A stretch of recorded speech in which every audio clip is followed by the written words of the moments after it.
ज्यांचा जन्म कुठल्याही महिन्यामध्ये 1 तारीख, 10 तारीख, 19 तारीख आणि 28 तारखेला जो झाला असेल त्यांना आपण नंबर 1 पीपल असं म्हणतो. आणि 1 नंबर हा सूर्याशी कनेक्टेड आहे. What are the positive and negative qualities? तर 1 नंबरचे लोक हे राजाप्रमाणे, 1 नंबरचे लोक हे वडिलांप्रमाणे पण असतात. सगळ्यांची काळजी घेतात. ते आपल्या सोबत जे लोक असतील ना त्यांची काळजी घेणारे लोक आहेत. तुम्हाला 1 नंबरचा माणूस रडताना सापडणार नाही. तसे यांचे मित्र खूप असतात. 1 नंबरच्या लोकांना शक्यतो कोणाच्या अंडरमध्ये काम करायला त्यांना आवडत नाही. 1 नंबरच्या लोकांना प्रॉपर रिस्पेक्ट दिला तुम्ही त्यांना तर ते तुमचं म्हणणं ऐकतात. आणि मग त्यांनी काय प्रिकॉशन घ्यायला पाहिजे?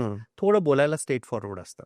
जेव्हा तुम्ही असं म्हणू शकता की lack of politeness in speech. Okay. तर 1 नंबरच्या लोकांनी थोडं हंबलनेस पाहिजे. 1 नंबरचं डिसिजन करेक्ट असतं पण कधी कधी खूप अग्रेसिव्हली ते डिसिजन घेतात. आणि 1 नंबरचं प्रिकॉशन्स काय आहे? 1 नंबरचा व्यक्ती पैसा सांभाळू शकत नाही. आणि दुसरी गोष्ट आहे की कुठलीही प्रॉपर्टी घेताना, कुठलीही जागा घेताना विचारपूर्वक माहिती काढून घ्यायची. पैसे खर्च करताना सांभाळून करायचे. येलो कलर वापरा. मुकेश अंबानी यांचा डेट ऑफ बर्थ आहे 19 एप्रिल आणि नीता अंबानीचा 1 नोव्हेंबर. दोघे 1 नंबर आहे. क्रिकेट टीम आहे त्यांची. तर तुम्ही बघा ब्ल्यू कलरचा टी शर्ट आहे पण त्याच्यामध्ये सगळीकडे गोल्डन कलर त्यांनी टाकले. गोल्डन ती चांगले करत नव्हते आणि मग त्यांनी गोल्डन कलर ऍड केल्यानंतर 5 वेळा त्यांनी ट्रॉफी त्याच्यामध्ये जिंकली आहे. असं लकी कलर तुम्ही वापरू शकता 1 नंबरचे लोक.